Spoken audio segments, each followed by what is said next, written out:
to be quite honest. So it's weird starting up a live stream, it's weird starting up a video. It's me, ladies and gentlemen. Welcome back to the channel and welcome to the Post-Leverkusen catch-up. There's so much to talk about that I have missed out the channel this week. I've got quite a few things to explain. We've got tomorrow to preview. It's really going to be some laugh. For the next sort of 20 minutes or so, we're going to try and break down as much as possible and have a bit of a laugh. But I'm back. I made it back into the country today by hook or by crook, via passport, COVID passport, fucking location forms, everything you need. I somehow made it back to Glasgow, and I'm happy to be joined this afternoon. Oh, sorry, this evening, I should say. Yeah, it's evening now. Evening, by the wonderful Ryan McGinley. Ryan, how are you doing, lad? Aye, not too bad, mate. Not too bad. Looking forward to the game tomorrow. Obviously, still thinking about the game on Thursday. It was one of the most tiring games I've ever watched on the telly in my life. I can't imagine what it would have been like actually being at the stadium. But I'm really looking forward to tomorrow. Aberdeen's usually a good game at home. So we'll see how that goes. Yeah, there's a lot to talk about. This is one of the weirdest kind of comeback. I don't want to say comeback as if I've been away for months and I'm coming back like the Undertaker.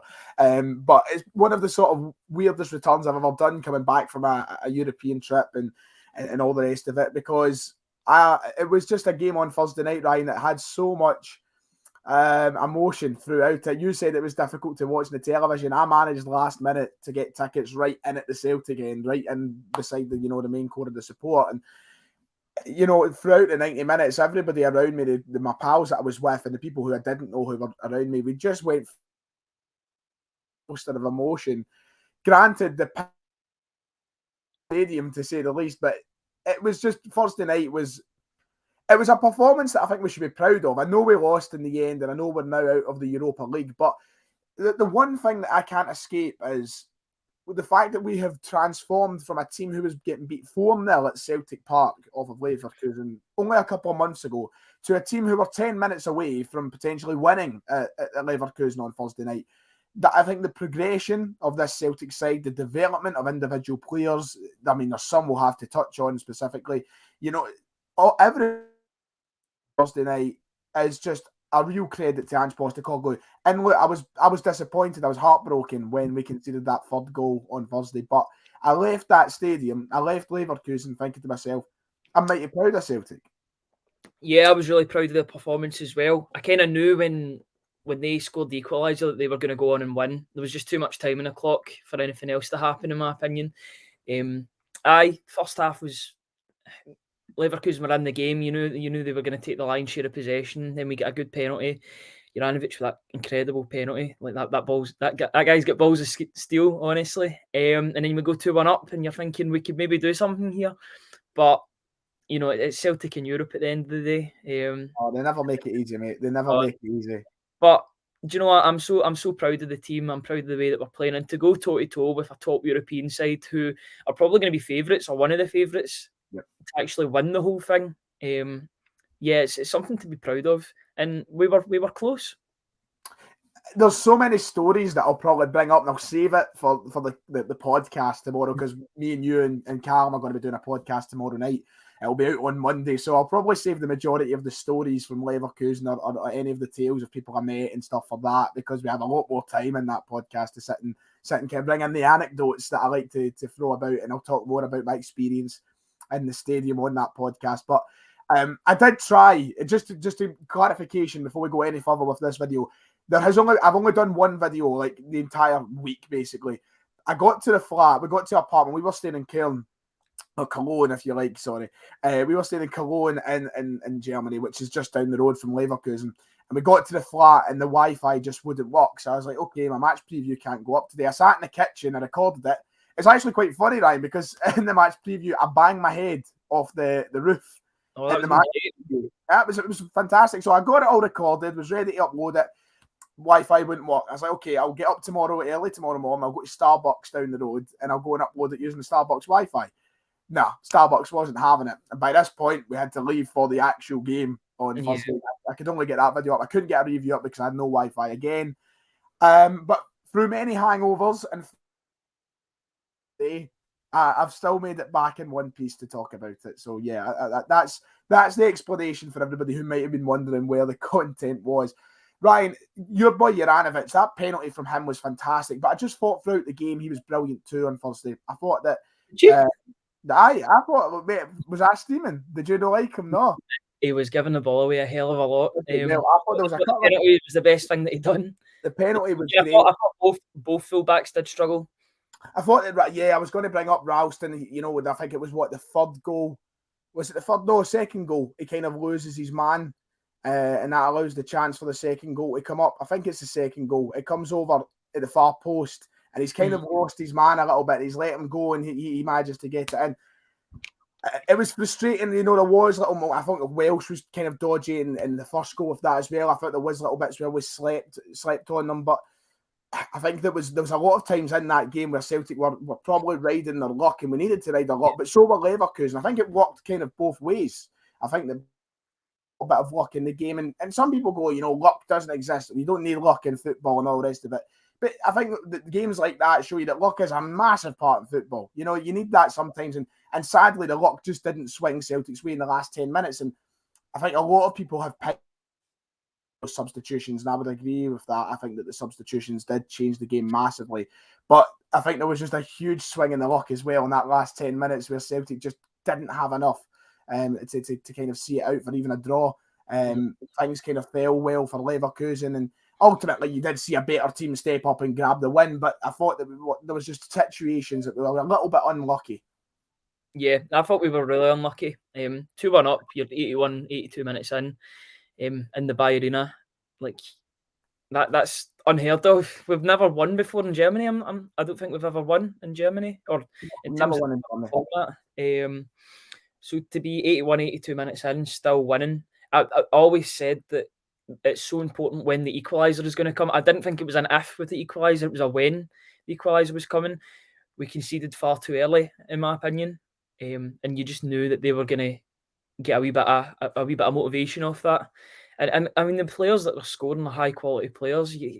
Diaby made his debut for France last week. Like, we don't have that sort of talent.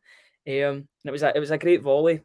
Joe Hart maybe could do a wee bit better with the goal, but these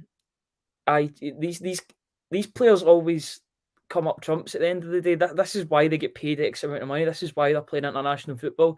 And people, you see Celtic fans criticising the defence. Sometimes players are just better than you, and that's the way you've got to take it. It's disappointing that we couldn't get the win or a draw and go through in the knockout stages, but we've got the Conference League, so it's not a disaster by any means. It's just a bit disappointing that we can't go and play in the Europa League. But to be honest, I don't really want to be coming up against Haaland. I don't want these centre backs coming up against Haaland. I'd much rather them coming up against the other end of the city, if I'm being perfectly honest. We'll obviously talk about this in the podcast in the Conference League in great depth, and we've still got one more game to play against Real Betis, which is a bit of a dead rubber in terms of what it offers at the end, but it still was a good judgment of where we are as a football team, in European football. But I think that the Conference League qualification to me has always been the sort of, I want to go higher than that. I do want to be in the Europa League, but I'm proud of Celtic for getting to this point, because when that group was given, and there's been a lot of narratives, okay, you know, Van Bronckhorst comes in the other night and he gets Rangers through to the Europa League last 52, whatever. That was, I think, maybe the bare minimum for Rangers with the group they were given. You know, I think that in regard to the last few years, that would have been a lot of expectation on the back of Rangers fans. As for Celtic, when that group was drawn, we were right in the start of a rebuild. We were off the back of poor results as well. We narrowly made it through in the first place. When we seen Leverkusen and Betis in there, you know, the chances of qualification were really slim. What we set out, I think, to do was, let's try not to finish bottom of that group. And we've done that. Ange has had such a tough hand dealt to him in regards to qualifying here. The squad depth isn't good enough. I think that, you know, the quality doesn't obviously match up to those two sides. It's ultimately a rebuild, and he's just started. I think that the third place, with the performances we've shown away from home to Betis and Leverkusen, has been a real positive group stage for us in many aspects. I know it's negative at the end of the day not getting in one of those top two places, but there's been so many positive aspects to that group. Yeah, look at 4 out of the 5 games in the Europa League group. There's only one absolute scudding that we got, and that was against Leverkusen at home. They were just so clinical on the night, but even then we could have had chances to score. We did have chances to score, and we should have taken them, but Kyogo wasn't clinical enough that night. But the other games have just been in it by a single goal. I mean, we won against the Ferencvaros 2-0. I think it was 2-0, yeah, at home. Yeah, 2-0. And we won by a single goal against them in Hungary. So they've been close. The games have been close, apart from the Leverkusen game. That's something to be proud of. You look at the other side's group. I mean, come on, you would expect them to beat Sparta Prague. I know we didn't beat Sparta Prague last season, but we were an absolute nightmare last season. We were another level of shite. Yeah, absolutely. So do you know? I think I don't think people are giving Celtic enough credit for the showing that they put up the other night, because it's such a difficult team to play against. I know that they had a couple of players out that were really big players, but at the same time, they still had Florian Wirtz, they still had Frimpong, they still had a good quality of player, probably better quality players than we do. Their subs are probably better than our first 11, you would say.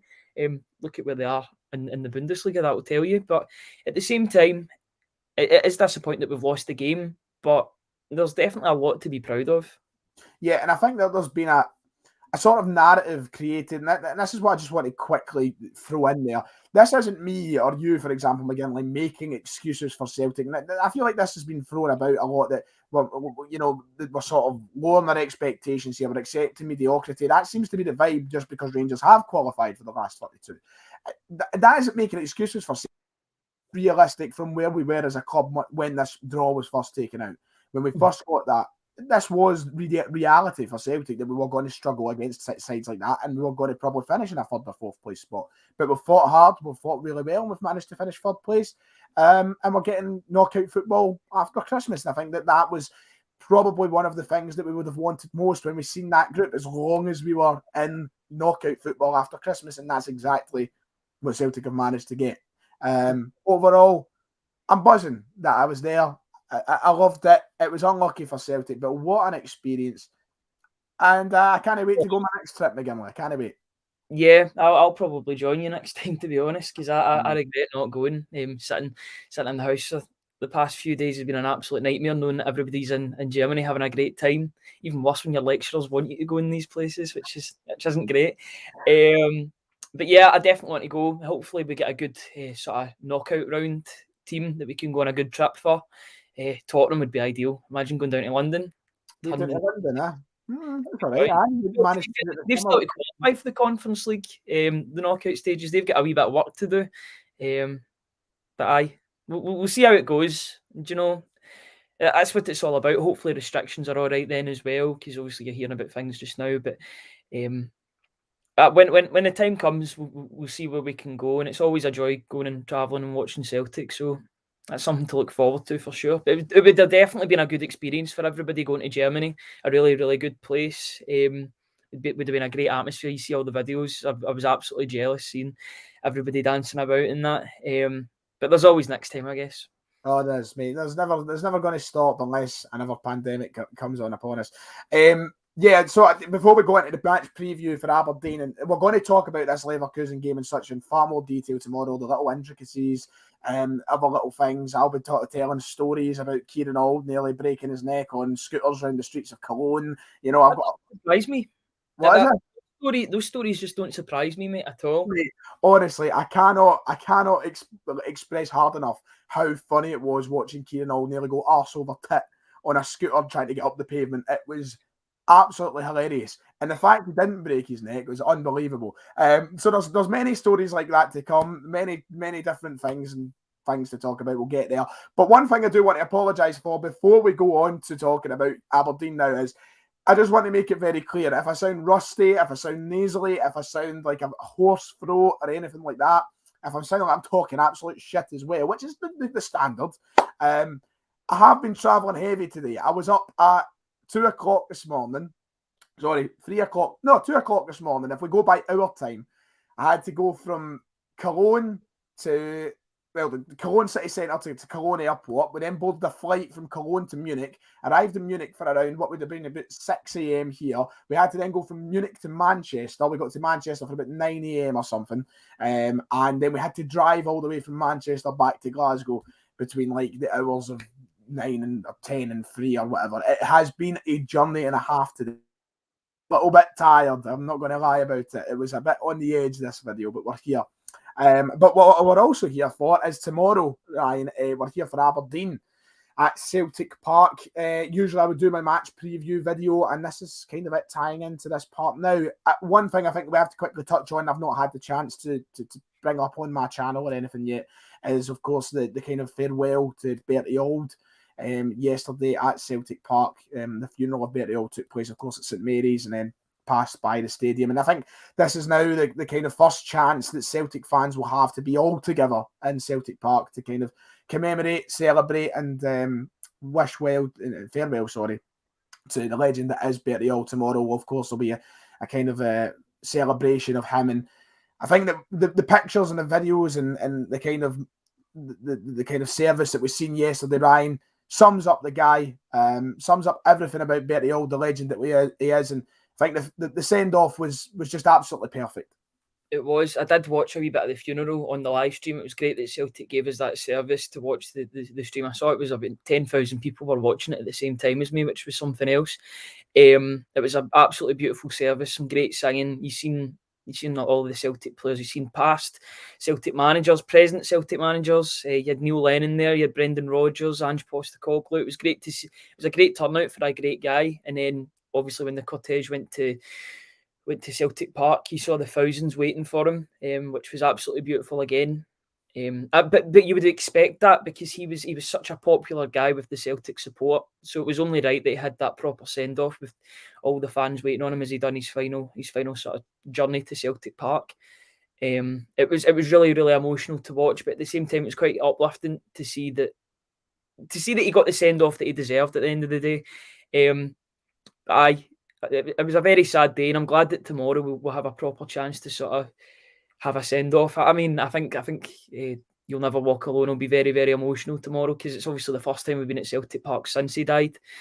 I don't know if Scott Brown's doing anything to do with it as well. I think he will be involved as well, so we'll see how that works. But it'll be a very emotional day, and hopefully we can get a result that he would like. Yeah, that's it. I think that tomorrow would be fantastic to see Celtic win against Aberdeen. Of course, we had those kind of tributes at Hampden Park last week with half the capacity there, but with a full phenomenal tribute, by the way. Absolutely phenomenal. Absolutely phenomenal. And I think that this week we'll get to see that again as the full stadium and the full Celtic support get to be together in that sort of celebration. You touched on Scott Brown returning there. Aberdeen do come to Celtic Park tomorrow, Ryan. It's a game which is huge for Celtic. We need to carry on the momentum that we picked up in domestic football last week. We need to continue picking up points. We're getting to that point now in the season, Ryan, where festive football is flying in thick and fast. We've got games every single few days now at this point. You know, we've got a game on Saturday, we've got a game on Wednesday, we've got a game on Thursdays, we've got games Sundays. We're flying in with games now over the next month. And it's all in the build up to that big game on January the 2nd. But before you even talk about that, we need to pick up the points against tough opposition like Aberdeen. I know they've been up and down this season, but it is a must-win for Celtic tomorrow. Yeah, absolutely, especially because we're sitting in third place just now as well, because Hearts overtook us again because they played before us. They couldn't do that last week, which was quite surprising. I thought they would have done that last week before we even played.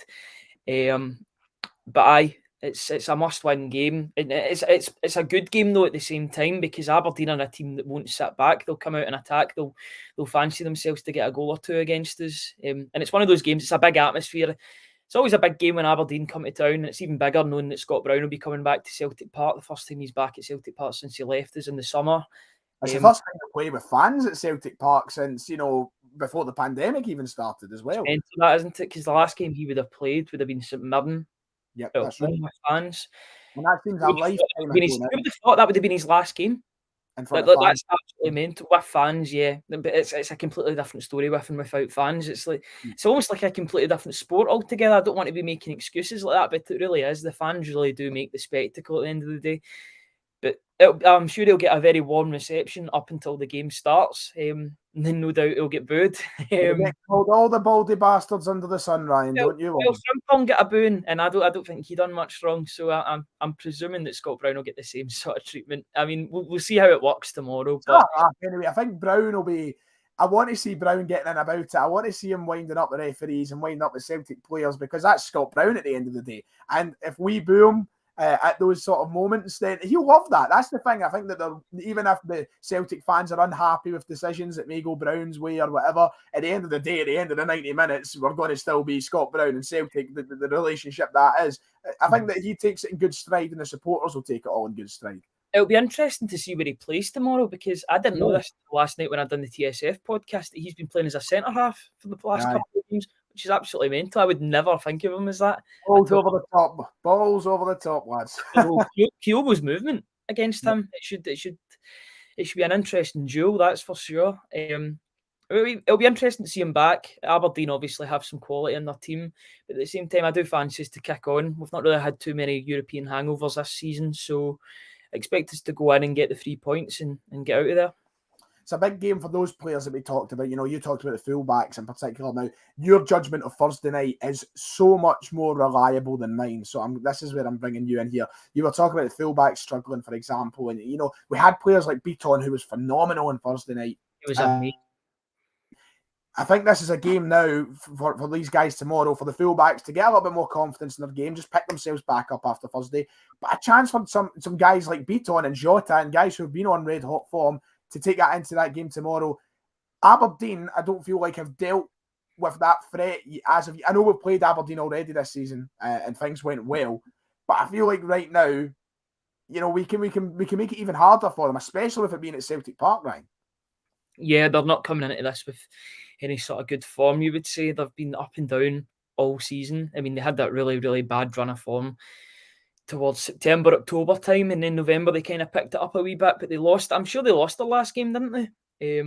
I wouldn't know for sure. It's been a wee while since they played, but I'm sure they did lose.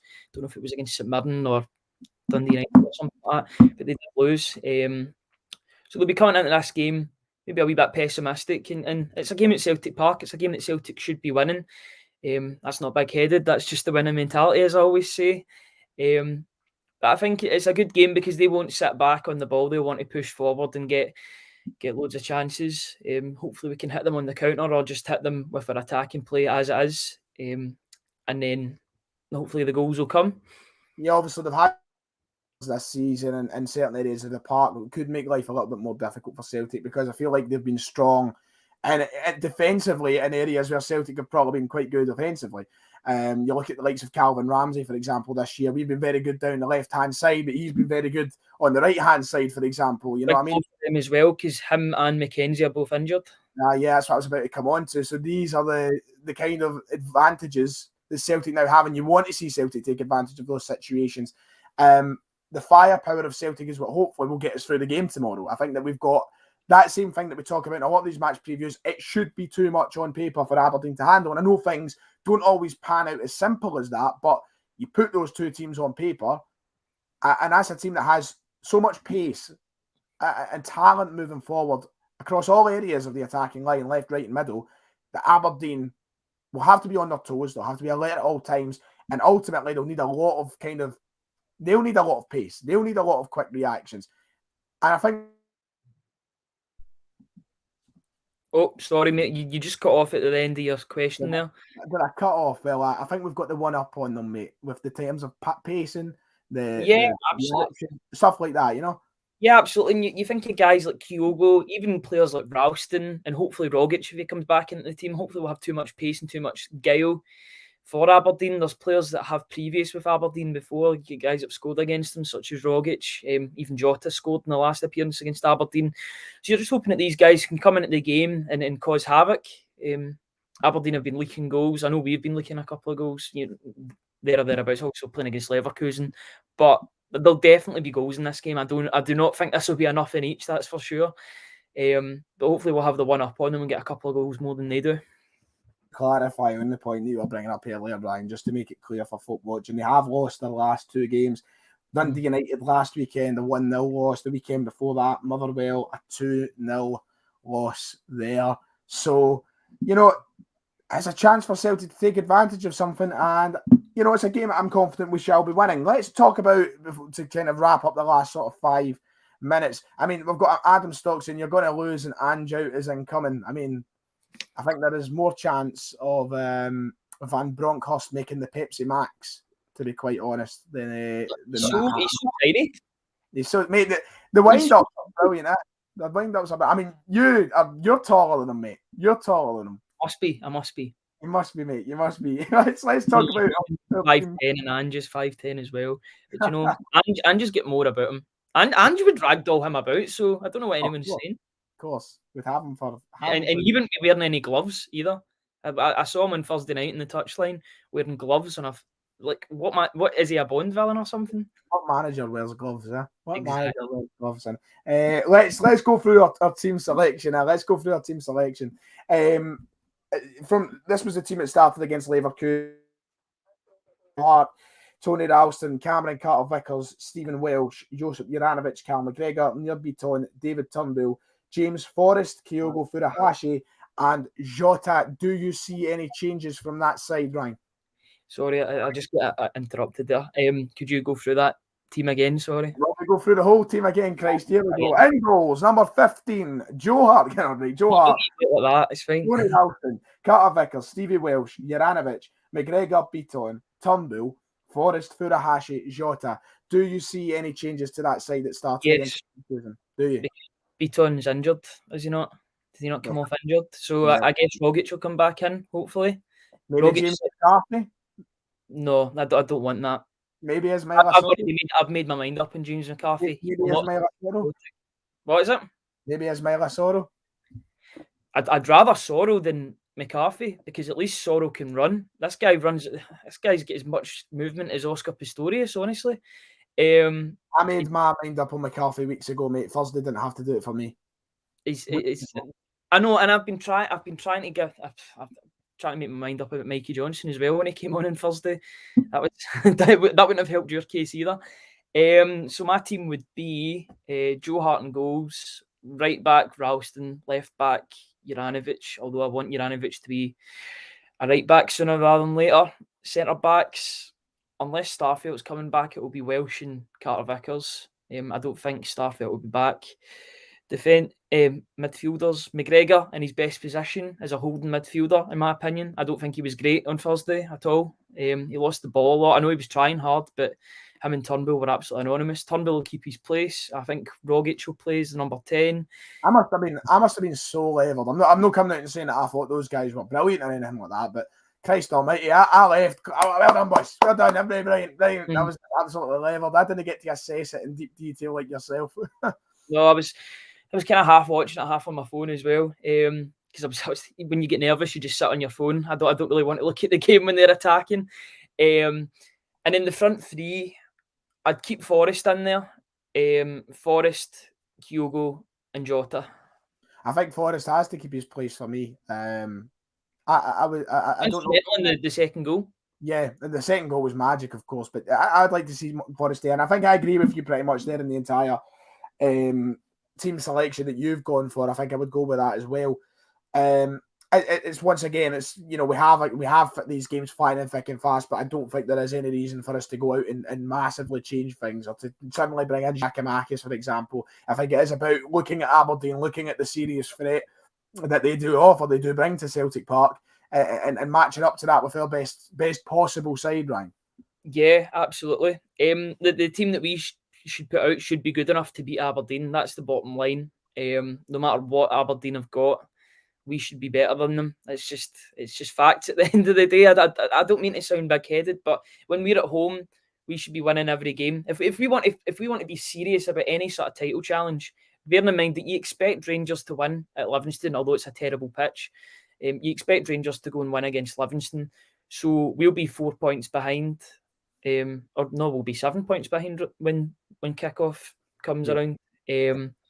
So we'll need to go into that game and we'll need to win. We need to win these games. We need to win every home game. We need to win every away game. Every game's a must win now. I'm basically getting myself into a corner here, but at the same time, every game is a must win up until January the 2nd. We cannot afford to drop any more points. We need to just keep our foot on the pedal and just keep on winning, and then January the 2nd will take care of itself, hopefully.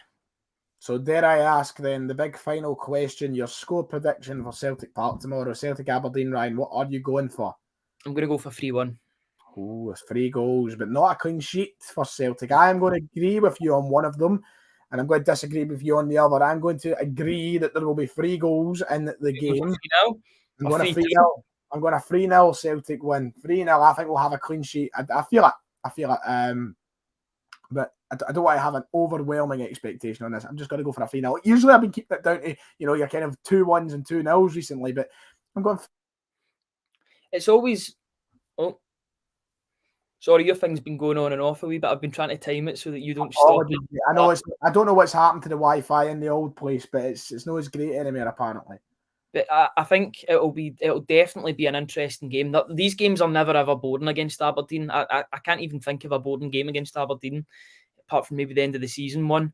They won 2-1 a couple of years ago, 2-3 years ago. Kenny McLean scored. That game was great last season. Where Griffiths scored right enough. That wasn't a great. And yeah, but at the same time, I don't really want to think about that season. That honestly, I was watching those games out of habit. I didn't even want to watch that game. I did not pay the pay-per-view that night, that's for sure. But it'll be an interesting game tomorrow. Hopefully both teams go for it. If Aberdeen go at it and Celtic go at it, there's only going to be one winner. Only one winner. That's what I like to hear. Right, that'll do us then. Ryan, have you got anything you'd like to throw in very quickly before we kind of end this broadcast this evening and I can get down to probably getting sleep. Sleep seems to be the priority. I have had a very little sleep over the past week. Yeah. What would you say is trust the process, because we're getting there. Look at all the performances that we've had in the league, and we're through to a final. We've got a chance to get a first silverware next month, which is absolutely brilliant.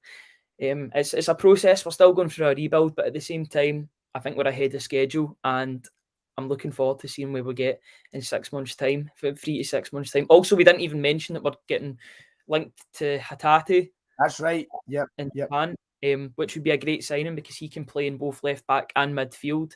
Now that is a dream, because then he can play an inverted fullback role, because you need to come in the middle with that. So it's looking like a really good signing if that is the case, because the team that he plays for, I can't remember the name of them. It's escaped me, but they've ran away with the league this year. So we're buying somebody that's in a really good team, which is good. Well, we'll talk about that more on the podcast tomorrow night. So everybody that is watching, make sure to check that out on Monday. I will be out with a video tomorrow doing the usual 3 things we've learned after the game. But me and Ryan and Callum Craig, Kieran All's out the gate. You learn this as you get to know Kieran All more and more through the podcast. When he goes on holiday, he's away for a week, 2 weeks. He's away. He needs his recovery. He needs his recovery. So me, Ryan, and Callum Craig will be on the podcast on Monday this week to talk about everything Celtic. And Ryan, thanks very much for joining me. Thank you very much for having me, mate. Right, make sure to like and subscribe, and we'll see you all next